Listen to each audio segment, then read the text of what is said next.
देखिए, इन दिनों जो है विपक्षी नेता विपक्ष राहुल गांधी ने जिस तरीके से प्रेस कॉन्फ्रेंस करते हुए जो खुलासा किया, जिसके बाद न सिर्फ सोशल मीडिया के अंदर राजनीतिक गलियारों में, बल्कि आम जनमानस के अंदर भी इस बात का संशय पैदा हो गया कि जब चुनाव आयोग इतनी बड़ा घोटाला कर सकता है। हालांकि राहुल गांधी ने आरोप लगाया है, विपक्षी पार्टियां उनका समर्थन कर रही हैं, और इसके बाद एक नई खबर आ रही है कि शरद पवार ने एक बड़ा खुलासा करते हुए कहा कि महाराष्ट्र विधानसभा चुनाव से पहले 2 व्यक्ति आए थे, उनसे मुलाकात करते हैं, फिर वो व्यक्ति राहुल गांधी से मुलाकात करते हैं और ये कहते हैं कि 160 सीटों पर जो है वो जीत दिला देंगे।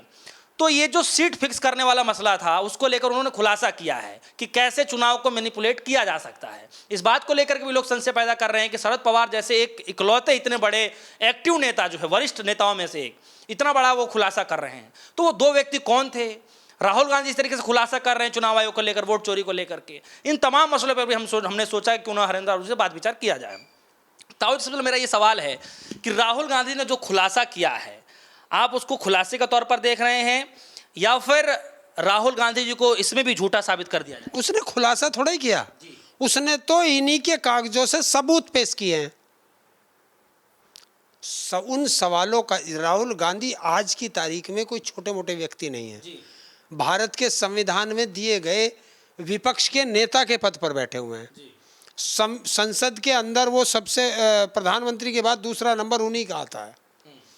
तो ऐसा नहीं है, उन्होंने एक एक पॉइंट खोल करके बताया है। उन पॉइंटों का जवाब चुनाव आयोग को देना है। चुनाव आयोग उसे डिनाई कर रहा है, लेकिन मिर्ची बीजेपी के लग रही है। सवाल चुनाव आयोग से हो रहा है, जवाब बीजेपी दे रही है।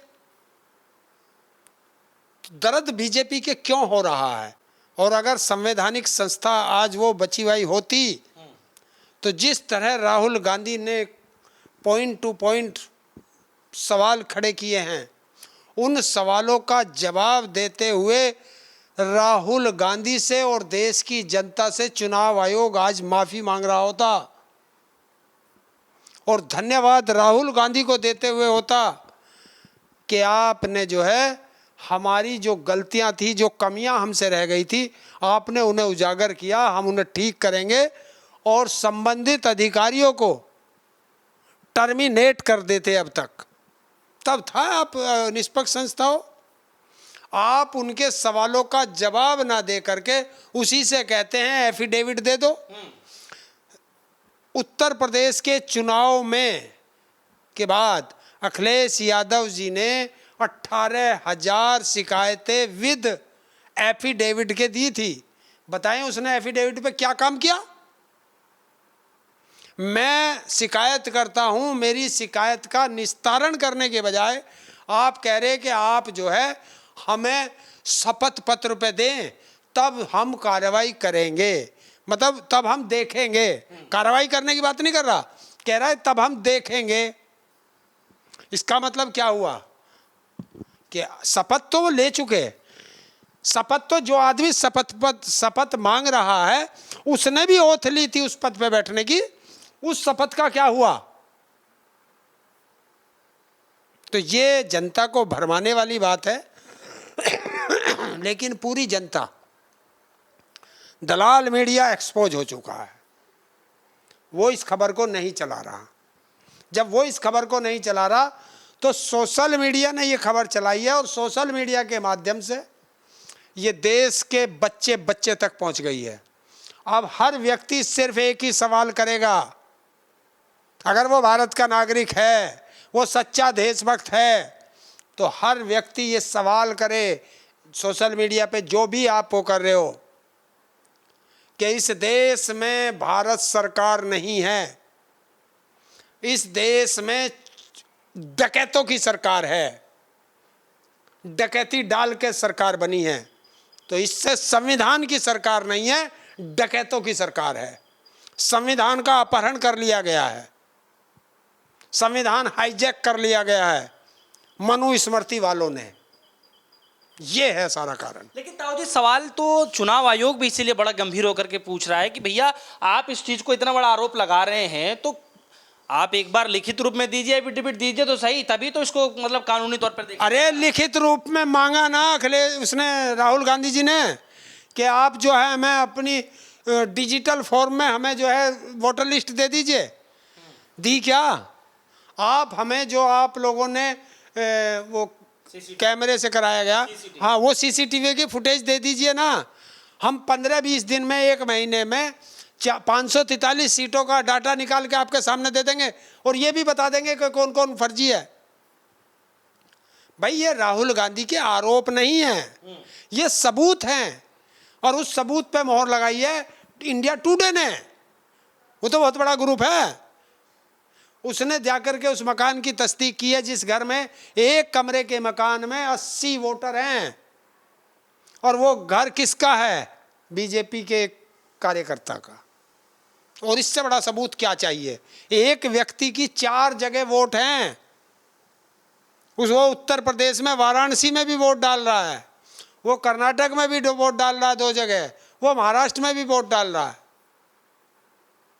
और नया वोटर 18-20 साल का ही तो होगा जी। या आप 70 साल के हो गए, आपने आज तक वोट ही नहीं बनवाया, और अब 70 साल के होने के बाद आप 2-2 वोट बनवा रहे हो, एक इस महीने में, एक अगले महीने में। तो ये गलत है या नहीं है? आपका जब आपका वोट बनता है तो आपसे सारे डॉक्यूमेंट लिए जाते हैं, तो उसमें आपका एड्रेस प्रूफ भी होता है। तो फिर तुम्हारी वोटर लिस्ट में एड्रेस प्रूफ 0 क्यों है? यही तो वो चोरी है और ये उजागर कर दी।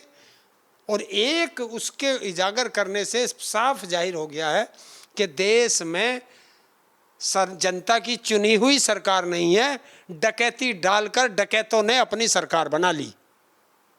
लेकिन बीजेपी के नेता तो ये कह रहे हैं कि राहुल गांधी जो भी बोल रहे हैं सब बेबुनियाद है, मतलब इनको सिर्फ झूठा ही परोसने आता है, इनकी बातों का कोई मतलब वो नहीं है, पुख्ता वो चीज़ें नहीं है कि उसको आदमी कह सके, एक बार जांच कर सके इसको। तो ये आरोप किस पे लगे? चुनाव आयोग पे लगे। तो बीजेपी के मिर्ची क्यों लगी भाई? क्यों लगी? आप किसी भी जेल के अंदर चले जाओ, जितने भी वहाँ अपराधी हैं, कोई चोरी का है, कोई डकैती का है, कोई बलात्कार का है, कोई हत्या का है, हैं? इन सब के वहाँ हर अपराध में अपराधी मिल जाएंगे। आप उनसे जाकर के, सजा भी हो गई होगी सुप्रीम कोर्ट तक उन्हें, उनसे जाकर के पूछिए, वो कभी नहीं कहेगा कि मैंने अपराध किया है, कहेगा? तो यही काम बीजेपी का है। ये डकैत हैं, ये कभी नहीं कहेंगे कि हमने डकैती डाली। इनके एक आदमी ने सत्यपाल मलिक पर बोल दिया, जो विद्यार्थी परिषद से आया हुआ है, हाँ बुजुर्ग हो रहा है आज की तारीख में, तो कितना बड़ा कार्यकर्ता होगा आरएसएस का और बीजेपी का। सत्यपाल मलिक को राजकीय सम्मान न देने के कारण वो बोला कि ये गलत है, उसको 6 साल के लिए पार्टी से निष्कासित कर दिया। यहां गुलामों के लिए जगह है। जिसने भी इनके तानाशाहों के खिलाफ बोलेगा वो बाहर का रास्ता जाएगा, देखेगा। सत्यपाल मलिक अपने जीवन में न झुके थे, न रुके थे, न डरे थे।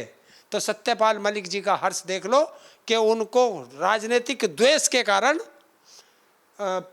वो भी नहीं मिला, राजकीय सम्मान नहीं मिला। धनखड़ जी का जमीर जागा था तो उनको जबरदस्ती इस्तीफा ले लिया गया। तो तीसरा नंबर किसका है? क्योंकि ये डरते ही किसान कौम और जाट कौम से हैं। इनको पता है, नेहरू भी जानता था, उसने कहा था कि दिल्ली के चारों तरफ ये किसान कौम, जाट कौम है, ये इतनी मजबूत कौम है, इसी कारण दिल्ली सुरक्षित है। उसी मजबूत कौम को तोड़ने के लिए, उसी मजबूत कौम को झुकाने के लिए ये काम किया जा रहा। तो तीसरा नंबर किसका है? आप देख लेना लाइन में। बहुत जल्द वो नेता भी या तो छोड़ करके बाहर आएगा। लेकिन ताऊ जी, राहुल गांधी जी ने जो आपके लैंग्वेज के हिसाब से, आपकी भाषा के हिसाब से उन्होंने जो तथ्य सबूत रखे हैं, हालांकि मैं एक जर्नलिस्ट होने के नाते मैं उसको ये मैं वो नहीं कहूँगा कि कितनी उसमें सत्य है क्या है, लेकिन जो भी उन्होंने डेटा रखे हैं, जो फैक्ट रखे हैं, मेरा सवाल ये है कि राहुल गांधी जी ने एक तरफ ये इतना बड़ा खुलासा किया, दूसरे तरफ शरद पवार ने महाराष्ट्र विधानसभा चुनाव से पहले उन्होंने ये आरोप लगाया कि कोई 2 व्यक्ति आए थे और उन्हें सीट मैनेजमेंट करने के लिए, इलेक्शन को जो है मैनिपुलेट करने के लिए ऑफर उनको दिया जा रहा था, उन्होंने ठुकरा दिया उसको।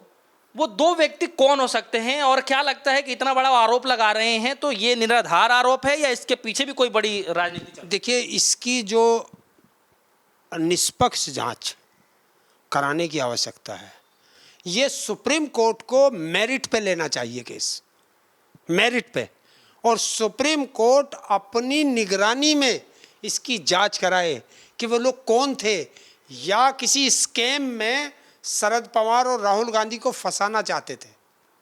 पता तो होना चाहिए। छोटा व्यक्ति तो कोई होगा नहीं जो सीधा शरद पवार जी से मिल सकता है, और ये मीटिंग सारी दिल्ली में, और छोटे वो होंगे नहीं। अगर छोटे होते तो शरद पवार जी उन्हें लेकर राहुल गांधी से नहीं मिलवाते। तो आदमी तो जरूर कोई बड़े थे, वो इंटेलिजेंस ब्यूरो के थे, आईबी के थे, किसके थे, जो सरकार के इशारे पे काम कर रहे थे, या वो वाकई में दलाल थे, मैनिपुलेट करने वाले थे, कौन लोग थे? इसकी निष्पक्ष जांच सुप्रीम कोर्ट को करानी चाहिए। क्योंकि अगर आप कहोगे कि सीबीआई से करा दो या उससे करा दो, तो वे तो गुलाम बैठे हैं उनके। अब सीबीआई करे तो उसमें जो है रिटायर्ड जो सीबीआई के बड़े अधिकारी हैं वो जांच करें, और उसकी निगरानी सुप्रीम कोर्ट के अंडर में रहनी चाहिए, और सुप्रीम कोर्ट को तुरंत सोमोटो लेकर के इससे कार्रवाई करनी चाहिए। ये तो देश की बात है, 140 करोड़ जनता के मताधिकार की बात है। और बीजेपी ने तो कहा था, बीजेपी को मिर्ची क्यों लग रही है कि बीजेपी के बहुत से नेताओं ने कहा था तुम वोट किसी को देना, जीतेंगे हम ही। तुम्हें कैसे पता भाई तुम जीतोगे? इसका मतलब तुम्हें साफ पता था कि तुमने जो है सीटें मैनेज कर रखी हैं। ये अब साफ सामने आया तो जनता को शक होगा या नहीं होगा? इससे साफ जाहिर होता है कि इन्होंने सीटें मैनेज कर रखी थी कि ये सीट हमें जीतनी है और हमारी सरकार बन जाएगी। मुझे जानने का खुद अधिकार है, आपको जानने का अधिकार है, इसको जानने का अधिकार है कि मैंने अपनी वोट जिसे दी, मुझे हार या जीत से कोई मतलब नहीं है। मैंने जिसे अपनी वोट दी, मेरी वोट उस कैंडिडेट को पहुंची या नहीं पहुंची?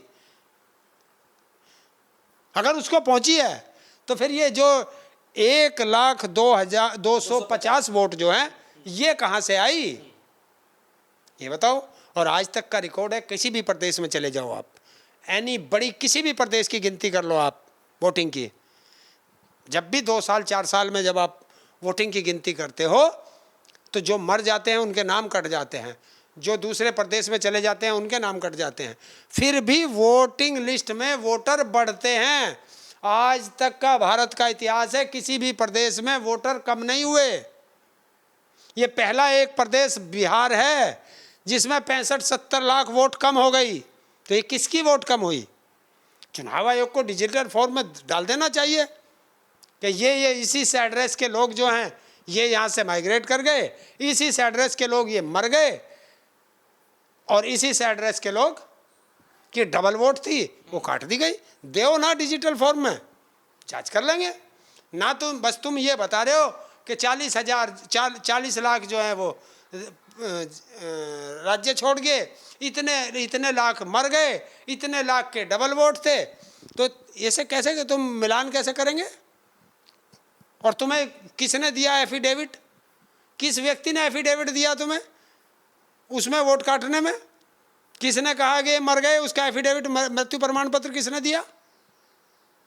जबकि ये गए नहीं, भारत के जिंदा पत्रकारों ने, बाकी तो मरे हुए हैं, जिंदा पत्रकारों ने लाइव दिखाया कैसे वहीं बैठ के मैनेज किया जा रहा है। इधर की वोटर लिस्ट रख रखी, इधर से वो जो है वो फार्म भर रहे, दबा एड्रेस किसी पे नहीं है, फोटो किसी पे नहीं है। तो फिर ये क्या है, SIR हो रहा है? ये तो एक धांधली हो रही है। पहले चोरी तुमने चोरी से की, अब डकैती डालनी शुरू कर दी। जो आंखों के सामने लूट होती है उसे डकैती कहते हैं, और जो सोते हुए चोरी करके ले जाए उसे चोरी कहते हैं। तो ये तो खुली आंखों के सामने डकैती डाल रहे बिहार में भी, और इतने बड़े डकैत यही हो सकते हैं, और वो है बीजेपी। चलिए, बहुत बहुत शुक्रिया। हमारे साथ हरिंदर ताऊ जुड़ रहे, जिनसे हम खासा बातचीत कर रहे थे। तो एक तरफ राहुल गांधी जी ने जो प्रेस कॉन्फ्रेंस कर जो मीडिया के सामने जो सबूत दिखाए, न सिर्फ वो सबूत बल्कि उसके बाद ही अपने घर पर जो डिनर पार्टी के लिए तमाम विपक्षी पार्टियों को बुलाते हैं, उसमें भी जो है वो वीडियो के जरिए तमाम नेता विपक्ष के तौर पर तमाम विपक्षी पार्टियों को भी अवगत कराते हैं कि किस तरीके से जो है वोट चोरी की जा रही है।